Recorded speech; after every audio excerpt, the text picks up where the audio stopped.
चलो दोस्तों, तो अब हम लोग इस वीडियो में देखेंगे कि एंसिबल प्लेबुक के थ्रू किस तरीके से हम लोग एडब्ल्यूएस में वीपीसी क्रिएट करते हैं। ठीक है, तो आज की वीडियो हम लोग देखेंगे कि वीपीसी क्रिएट करने के लिए किस तरीके से प्लेबुक राइट किया जाता है और उसका बेसिकली सिंटेक्स क्या है। ठीक है, तो चलिए फिर स्टार्ट करते हैं। तो देखिए, अभी मेरे पास नॉर्दर्न वर्जीनिया रीजन में कोई भी वीपीसी अभी यहाँ पर अवेलेबल नहीं है। ये जो वीपीसी नज़र आ रहा है ये डिफ़ॉल्ट वीपीसी है। क्लियर? तो चलिए प्लेबुक राइट करने चलते हैं। तो मैंने प्लेबुक का नाम दे दिया vpc.yaml। ठीक है, अब उसके बाद आप सबको पता है क्या आता है, होस्ट आता है। होस्ट में मैंने ऑल पास कर दिया। देन उसके बाद क्या आएगा, टास्क। अब यहाँ पे टास्क पे कौन सा मॉड्यूल को आप कॉल करोगे, vpc EC2_vpc। क्लियर? अब उसके बाद हम यहाँ पे क्या लिखेंगे, AWS_ एक्सेस की, है ना।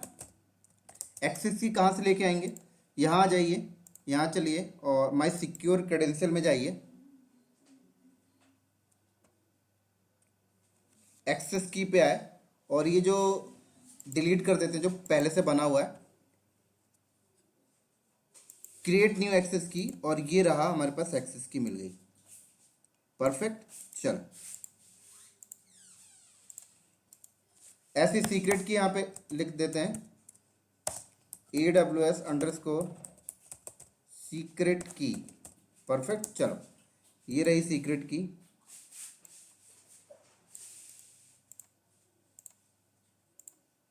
चलो, अब उसके बाद क्या आएगा, स्टेट हमने लिखा प्रेजेंट। क्लियर?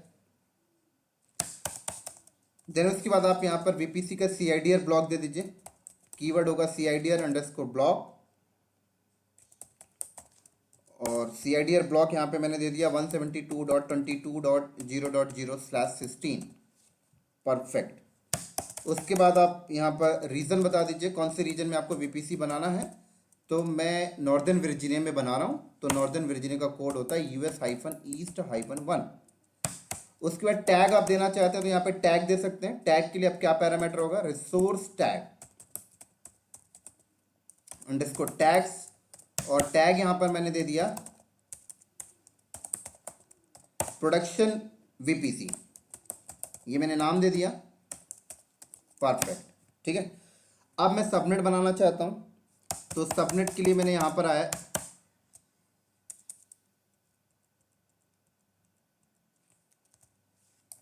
सबनेट्स होगा, ध्यान रखना। अब सबनेट का CIDR ब्लॉक आपको देना है यहाँ पर। CIDR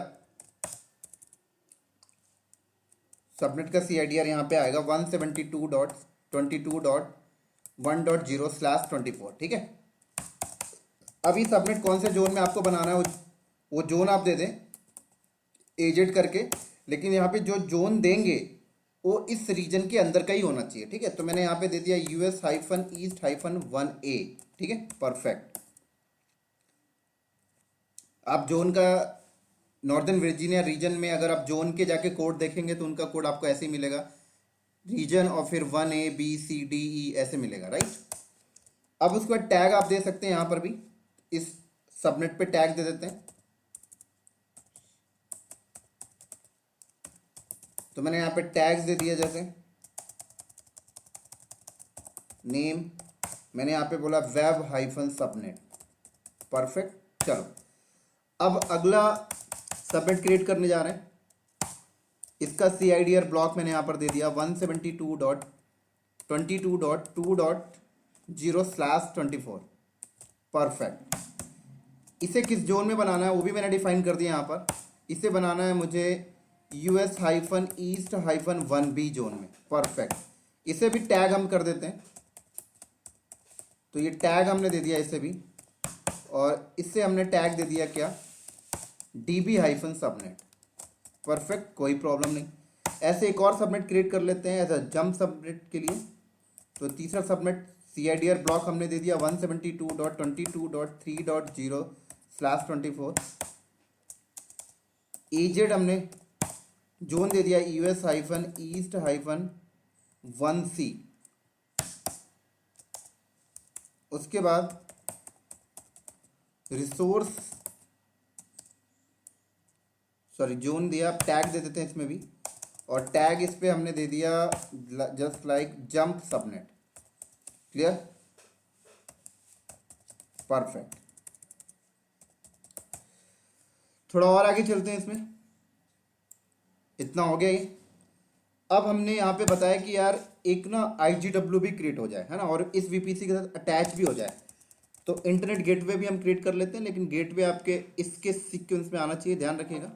तो मैंने यहाँ लिखा इंटरनेट अंडरस्कोर गेटवे ट्रू, तो गेटवे मिलेगा मुझे, अटैच भी कर देगा ये। उसके बाद मैंने यहाँ पर बोला रूट टेबल, मुझे एक रूट टेबल भी चाहिए, तो मैंने यहाँ पे लिख दिया रूट अंडरस्कोर टेबल्स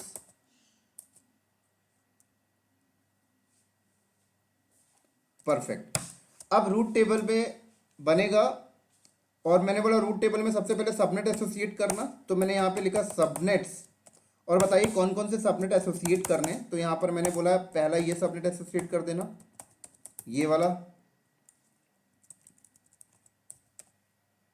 /24, उसके बाद दूसरा सबनेट ये एसोसिएट कर देना। ये सारी चीज़ें उन बंदों को पता होगी जिन बंदों ने AWS को पहले से पढ़ रखा है, ठीक है। तीसरा मैंने बोला ये कर देना, परफेक्ट। तो ये सबनेट एसोसिएशन करा दिया। अब मैंने बोला कि रूट डिफाइन करना है मुझे, उसका कीवर्ड आपको यहाँ पे देना पड़ेगा रूट्स, और कहाँ पे भेजना है ये जो सबनेट एसोसिएट है, इसको कहाँ भेजना है। तो यहाँ पर मैंने बोला डेस्टिनेशन,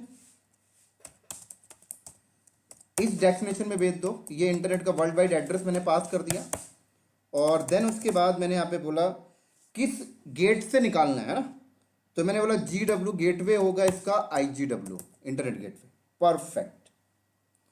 अब टैग भी आप दे सकते हैं इस रूट टेबल में, चाहे तो टैग आप असाइन कर सकते हैं, अच्छा रहेगा। चलो वो भी कर देते हैं हम लोग, रिसोर्स अंडरस्कोर टैग्स, तो मैंने यहाँ पे टैग भी डिफाइन कर दिया,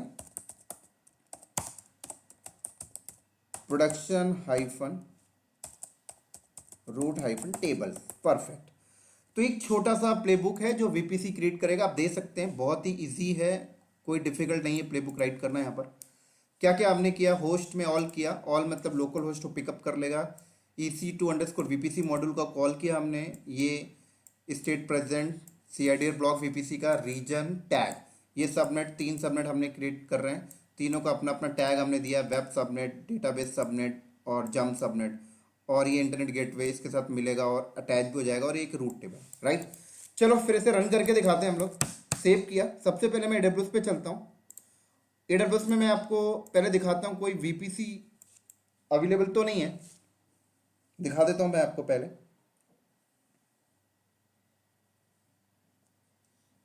तो VPC में गया तो कोई VPC अवेलेबल नहीं है, एक डिफॉल्ट VPC बस यहाँ पर अवेलेबल है, ठीक है। चलिए फिर हम लोग इसको रन करते हैं और देखते हैं भाई एक VPC क्रिएट कर देगा ये प्रोडक्शन हाइफन VPC के नाम का। तो करके देखते हैं फटाक से, हम लोग रन करते हैं यहाँ पर एनसिबल हाइफन प्लेबुक VPC.yaml, डन।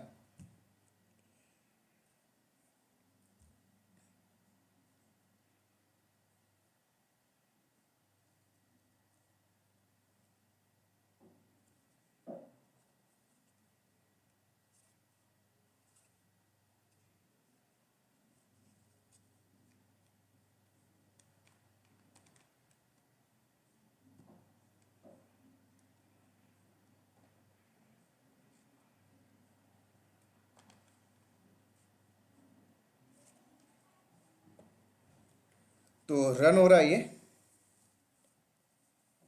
सारा कुछ बनाया गया, फैक्ट्स गैदर कर लिया।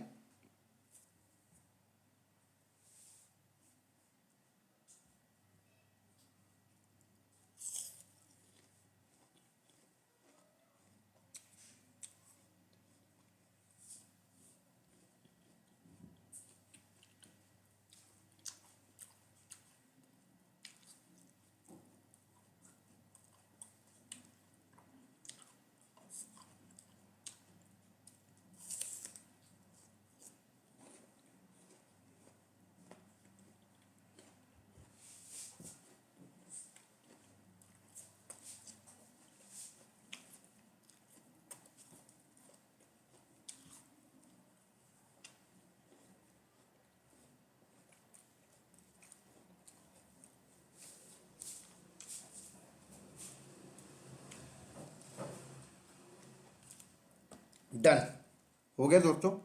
तो रिफ्रेश करता हूं, तो देखिए प्रोडक्शन वीपीसी क्रिएट हो गया। रूट टेबल पे जाइए, देखिए रूट टेबल, सबनेट पे जाइए, तो देखिए सबनेट, 3 सबनेट। इंटरनेट गेटवे में जाइए, इंटरनेट गेटवे भी अवेलेबल है, देख सकते हैं ये। क्लियर। चलो इसी तरीके से मैं चाहूँ इस वीपीसी को डिलीट करना चाहता हूँ तो कंसोल से तो आप कर ही सकते हो ना, कई बार किया आपने, लेकिन चलो डिलीट करने का भी एक प्लेबुक राइट कर लेते हैं हम लोग, थोड़ा सा अंडरस्टैंडिंग पावर और अच्छी हो जाएगी। तो डिलीट करने के लिए मैंने नया प्लेबुक क्रिएट किया और यहाँ पे नाम दे दिया VPC hyphen remove dot Yamala. ठीक है, सबको पता है सबसे पहले क्या आता है यहाँ पर, होस्ट ऑल आ गया। ठीक है, टास्क पता है आपको क्या आएगा, EC2_VPC, और सबसे पहले क्या आएगा, एक्सेस की सीक्रेट की। तो पहले वाले प्लेबुक से ही कॉपी कर लेते हैं हम लोग, ज्यादा अच्छा होगा। तो VPC.YAML, सॉरी,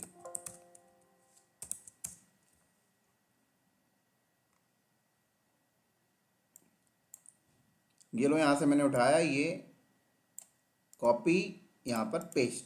परफेक्ट, सिस्टमैटिक कर लेते हैं इसे। चलो अब क्या लिखना है मुझे यहाँ पर, अब मुझे यहाँ पर देखिए क्या लिखना है, स्टेट अपसेंट, है ना, प्रेजेंट मतलब क्रिएट। तो यहाँ पे स्टेट अपसेंट लिखा मैंने, और देन उसके बाद मैंने यहाँ पे लिखना है वीपीसी आईडी, कौन सी वीपीसी को रिमूव करना है। तो वीपीसी आईडी, ये यहाँ से वीपीसी की आईडी सेलेक्ट कर लीजिए, ये कॉपी कर लिया मैंने यहाँ से जो बनाया था, और यहाँ पर पेस्ट। उसके बाद आपको रीजन देना होगा, कौन सी रीजन की वीपीसी को डिलीट करना है। तो मैंने बोला US-East-1, और देन उसके बाद मुझे यहाँ पे बताना पड़ेगा नेम, कौन सी वीपीसी को आप डिलीट कर रहे हैं। तो उसका रिसोर्स टैग आप दे दीजिए यहाँ पर, ये मैंने बोला टैग, जिसपे कौन सा टैग लगाओ, प्रोडक्शन-वीपीसी का टैग लगाओ। तो बहुत ही इजी हो जाता है दोस्तों, अगर आप एंसिबल के थ्रू AWS पर डिप्लॉयमेंट करते हैं। तो देख सकते हैं हमने 6-7 एग्जांपल्स किए, और आपको भी फील हो रहा होगा बहुत ईजी है। तो इसलिए दोस्तों मार्केट में एंसिबल फेमस है। हाँ, लेकिन आपको पहले एंसिबल का एडमिन लेवल आना चाहिए, राइट, सिंटेक्स वगैरह, तब जाकर आप ये सारी चीज़ बेटर तरीके से कर सकते हैं। नहीं तो फिर वो बात हो जाएगी रटने वाली कि कहाँ पे कौन सी लाइन जा रही है। तो पहले आप बेसिक पढ़ लें, जो सारी वीडियो हमने रिकॉर्ड कर रखी है। तो अब ये देखिए रिमूव कर देगा वीपीसी को।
तो ये रिमूव हो रहा है।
डन। तो रिमूव कर दिया इसने, रिफ्रेश करते हैं तो देख सकते हैं दोस्तों बीपीसी रिमूव हो गया। क्लियर? तो उम्मीद करता हूँ आपको समझ आया होगा कैसे बीपीसी क्रिएट करते हैं और कैसे रिमूव करते हैं।